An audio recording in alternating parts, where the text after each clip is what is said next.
So recently I got a request from one of my customers saying that they want to upgrade their 11204 database in Oracle Cloud Infrastructure in OCA DB system, which is running on OCA DB system. They want to upgrade the same to 12102, because all of you know that there are talks are going on. Oracle is going to stop the extended support for EBs, but still it is available for in cloud customers. So for that reason, they said they want to move to 12102 database. Um, so initially I thought that upgrading to 12102 database from 11204 database, it is pretty straightforward, right? You have to install a new Oracle home, and you have to start the database in 11204 database in upgrade mode, and then you will run cat upgrade or that Perl script which Oracle has recently came up with, and then of course that the compilation and post upgrade, all those stuffs, right? But once I started working on this, then I understood that in the DB system you cannot upgrade your there is no in place upgrade available in DB system, right? So you have to as of today, especially for EBS database, so you have to upgrade, um, you have to follow the out of place upgrade method. Having said that, you have to first provision a new VMDB system with 12C database, right? That is the first step you have to do. Then for the existing 11204 database, from the source server, from the source VMDB system to the target VMDB system, you have to set up a standby, a DR.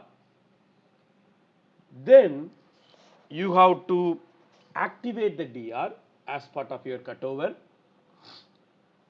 After that, you have to upgrade the 11204 database to 12102 in the new VMDB system.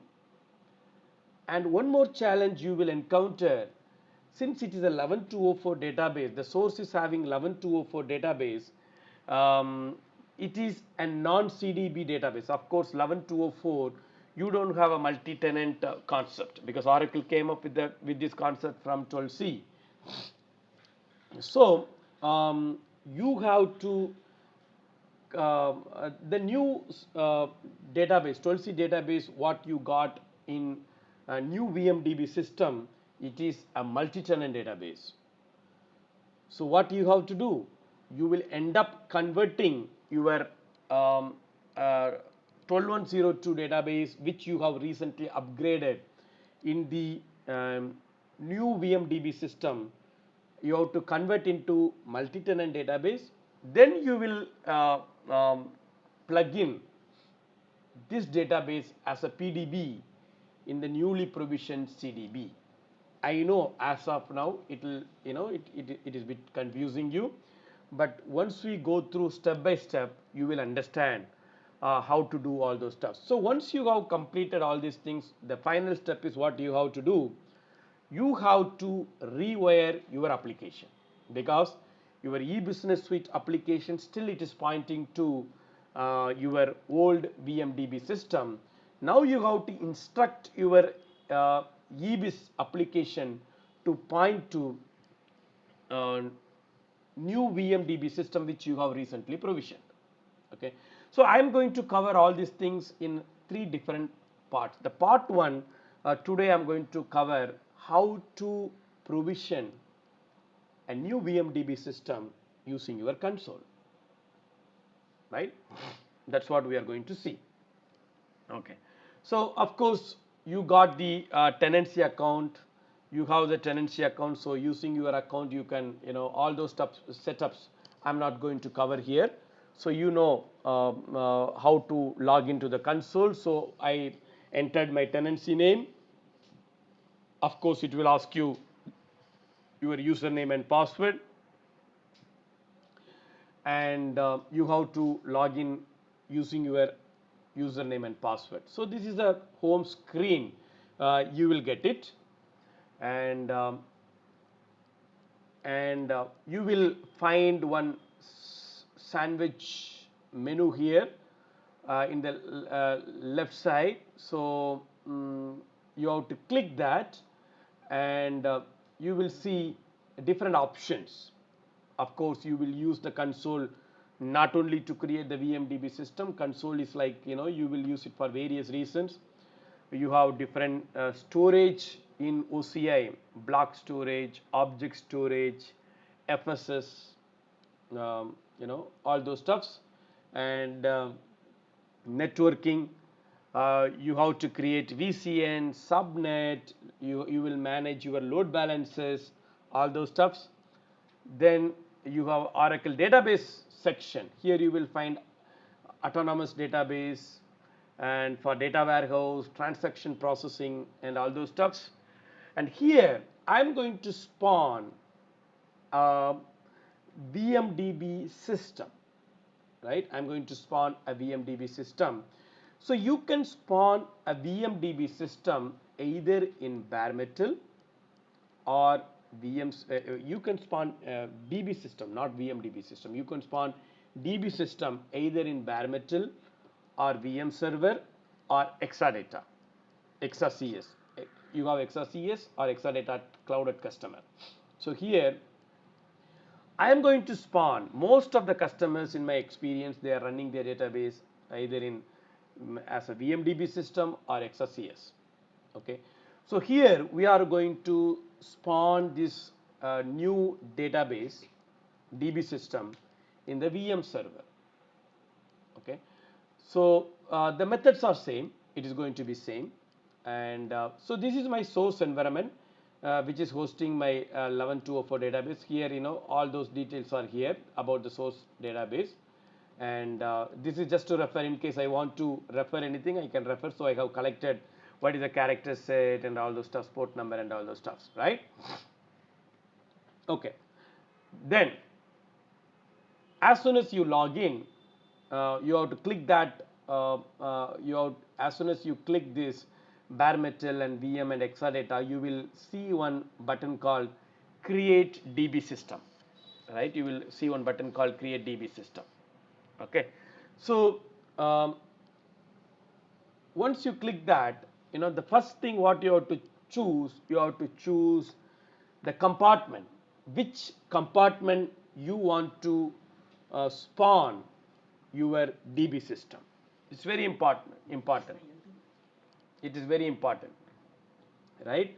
So compartment is a logical entity which will help you to segregate your OCI resources.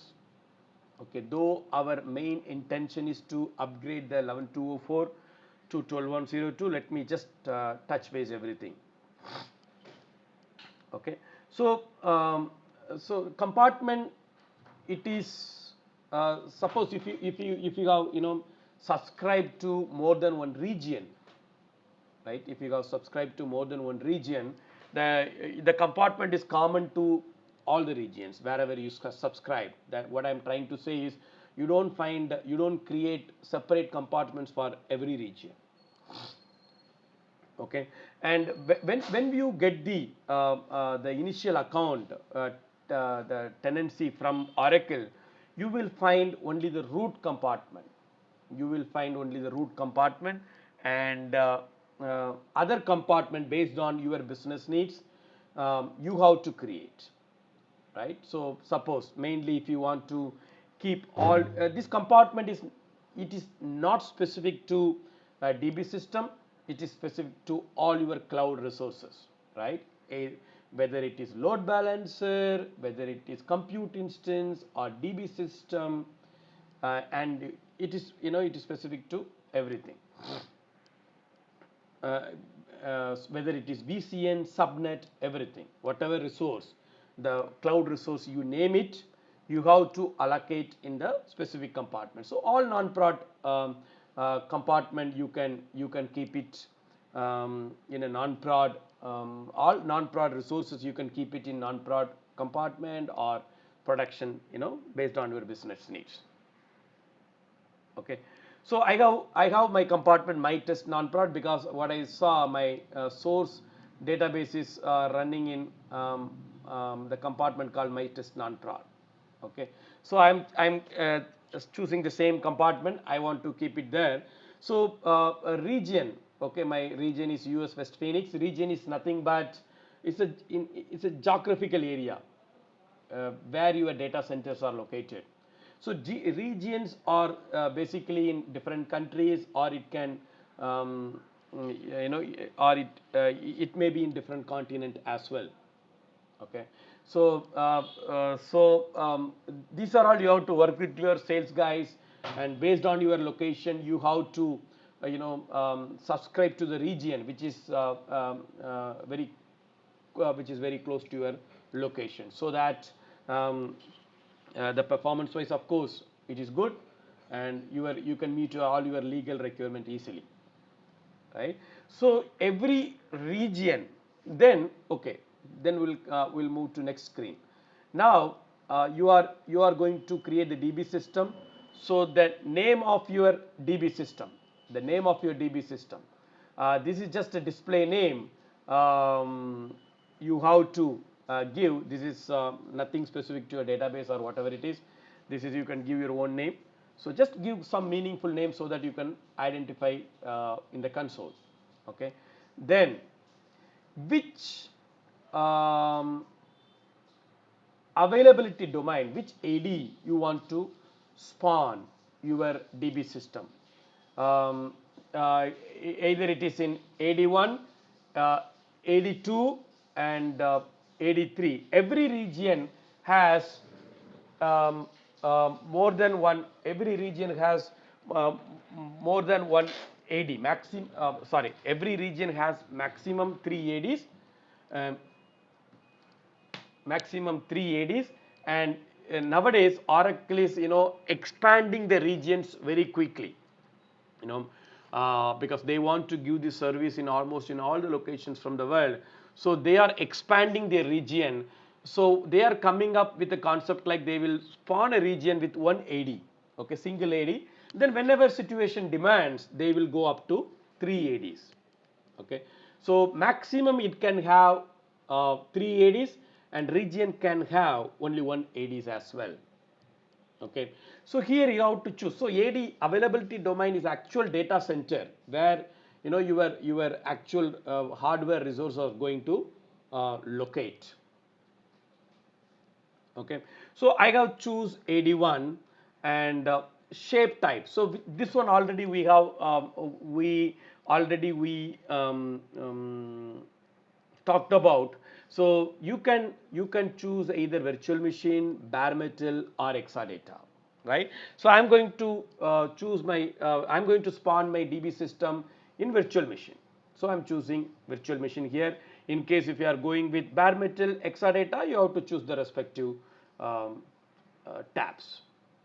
Okay, then shape, it is very important. So you should understand from the sales guys which shapes you can choose here.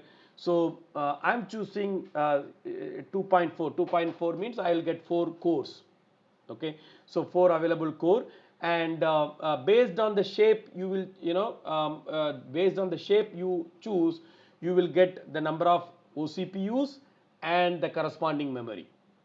Okay, so it depends. So it directly cost is associated with this.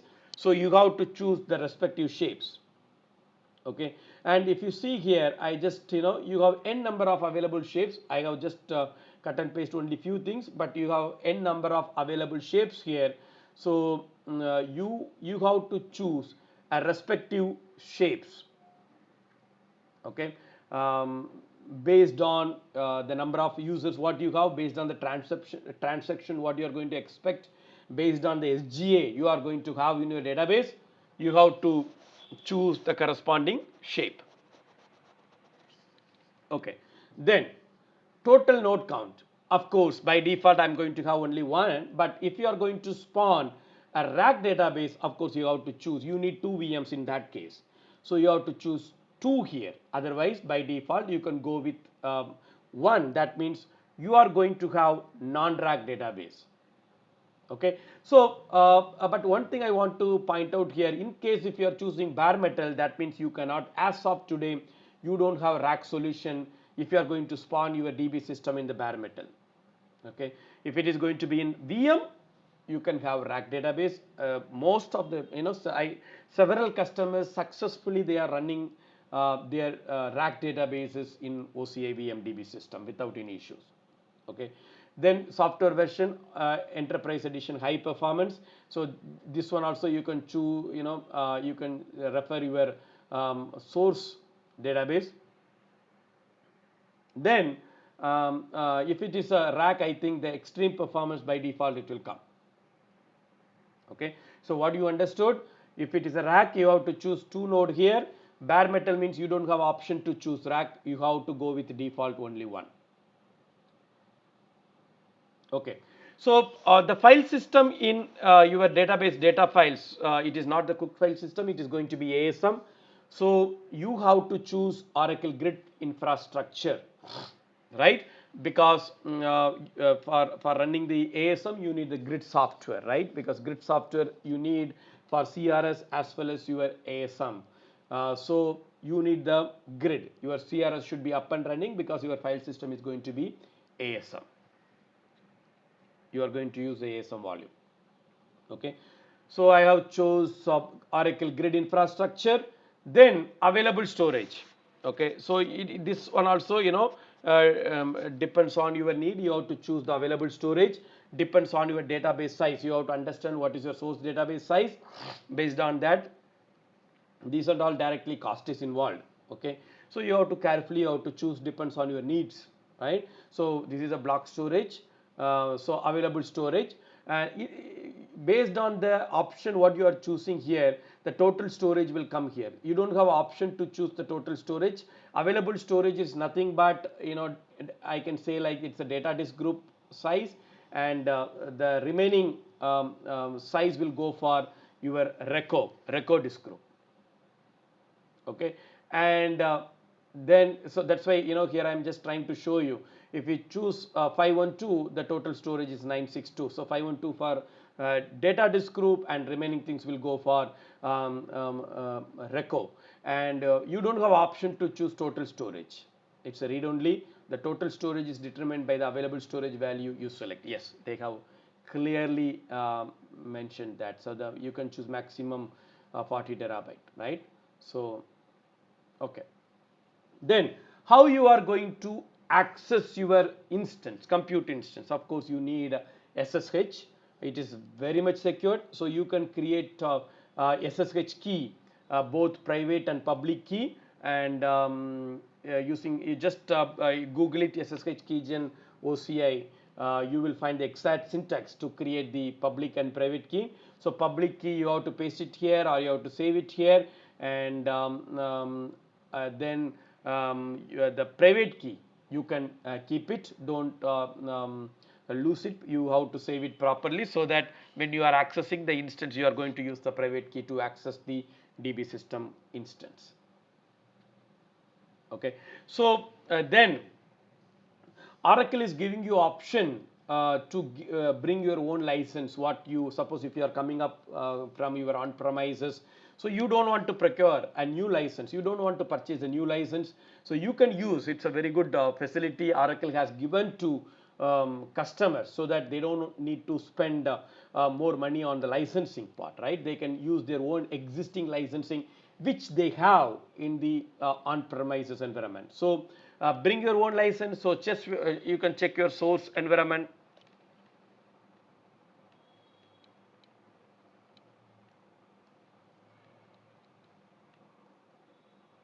So I'm choosing the same thing here.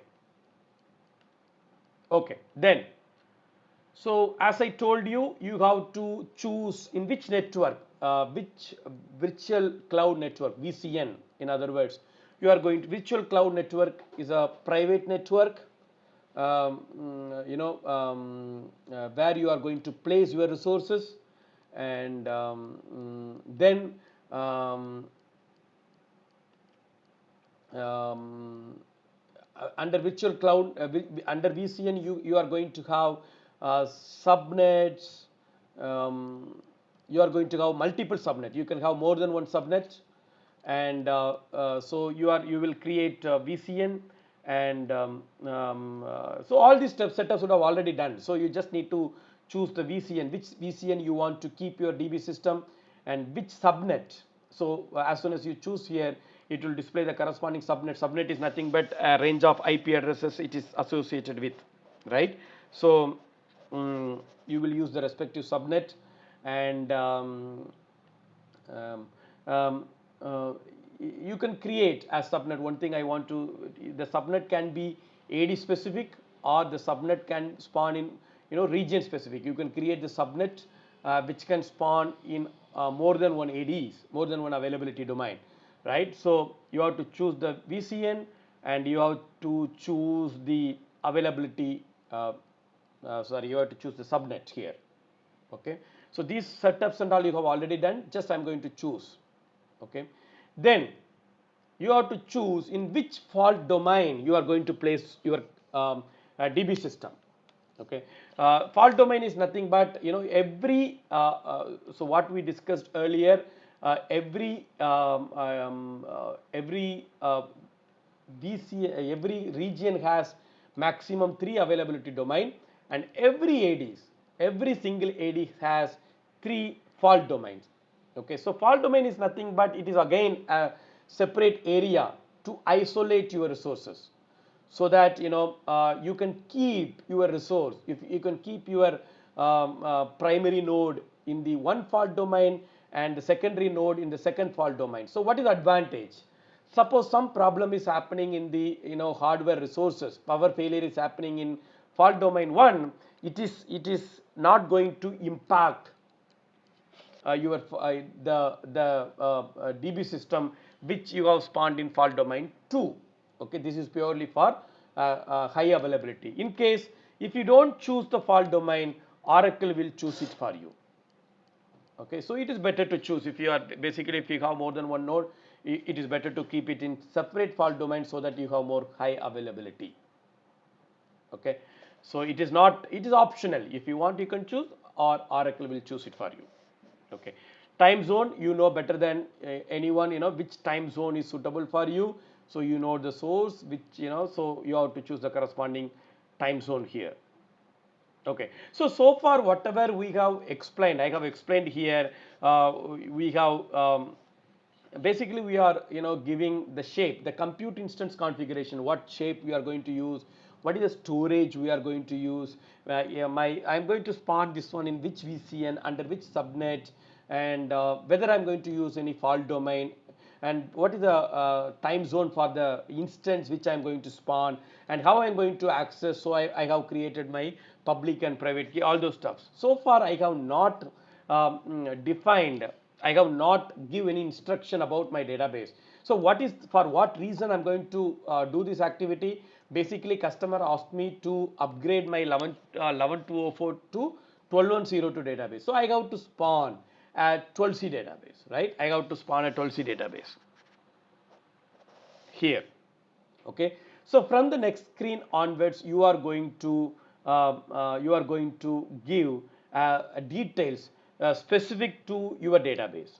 Okay, so here if you see, the next screen is asking you which database you want to spawn. In my case, I have to choose 12.1, right? So you have options, you have n number of options, right? So you can choose 12, 21c, 19c, 18c, 12.2, 12.1, 11.2, but you cannot spawn 10g, right? So up to 11.2 you cannot spawn 11.1. Up to 11.2 you can spawn the database, right? Okay, so here I have to choose 12.1. But one thing I want to show in the next screen, here you will find one checkbox. You will find one checkbox. If you choose this checkbox, it will give you the more available versions in the respective image. For example, if you are choosing 19C, here you can see 19.9, you can go with 19.9 which is latest, or you can go with 19.8. Suppose if you are using 12.1, what is the latest version? It is October PSU is latest version, right? 1020. But if you want to go with July PSU, in fact, it is not PSU in OCI, it is BP. So if you want to go with July BP bundle patching, you can go with July bundle patch. So you have options. So I always recommend you, when you are going for non-prod execution, you go with the latest one, whatever is available. But when you are going with production, because suppose you are provisioning a database for non-prod, that time your database version is 12C with October BP.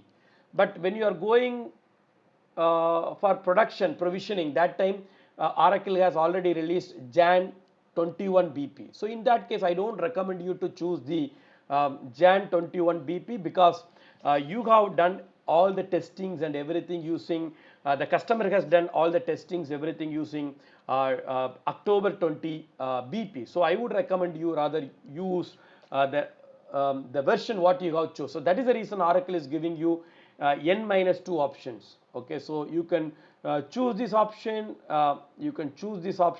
and you can choose the corresponding versions. It is very important.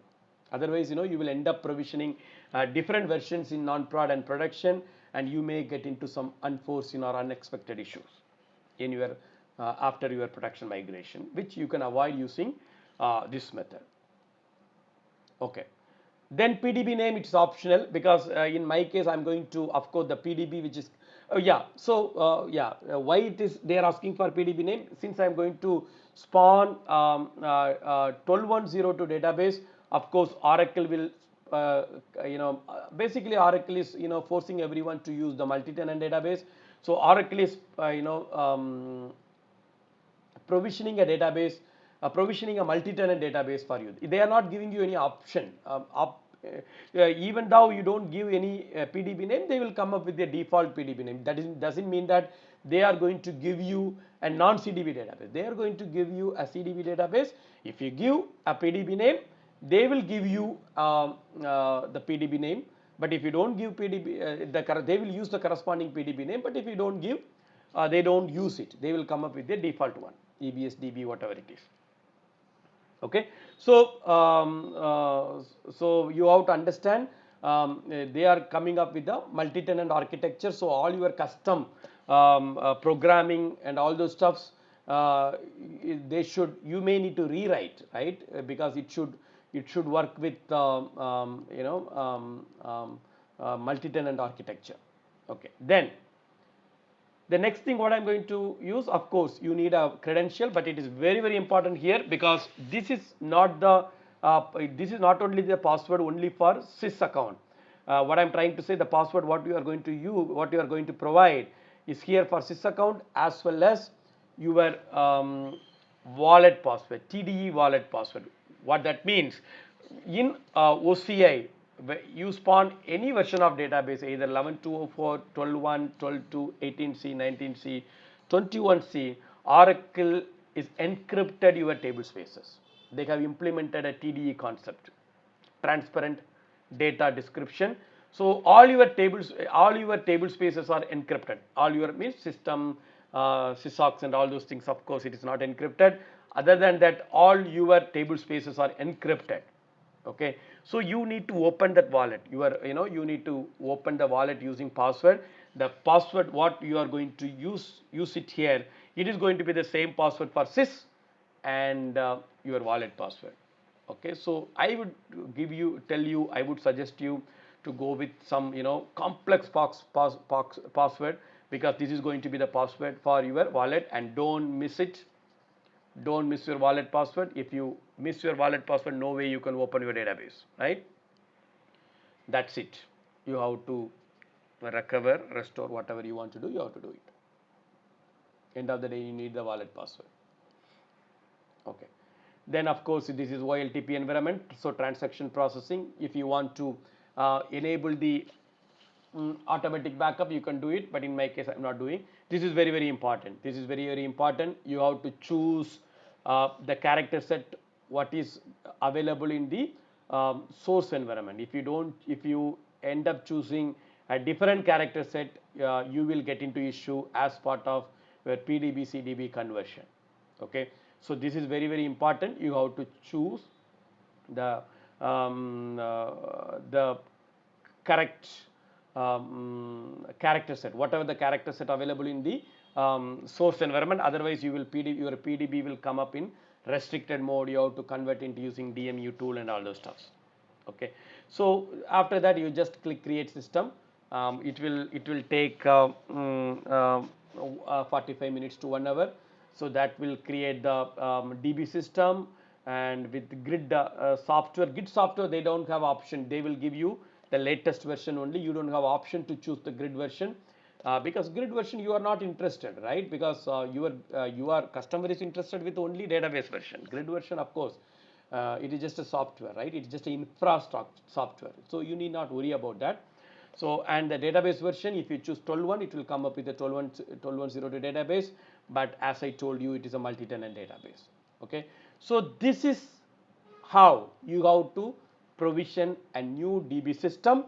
So in my next week session, I am going to tell you how to clone your 11.204 database to this DB system what you have provisioned now.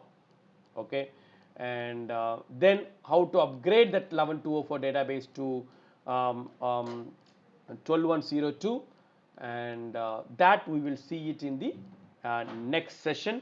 Hope you understand. In case if you want to concentrate on some specific areas, very much you can update in the comment section. Thank you.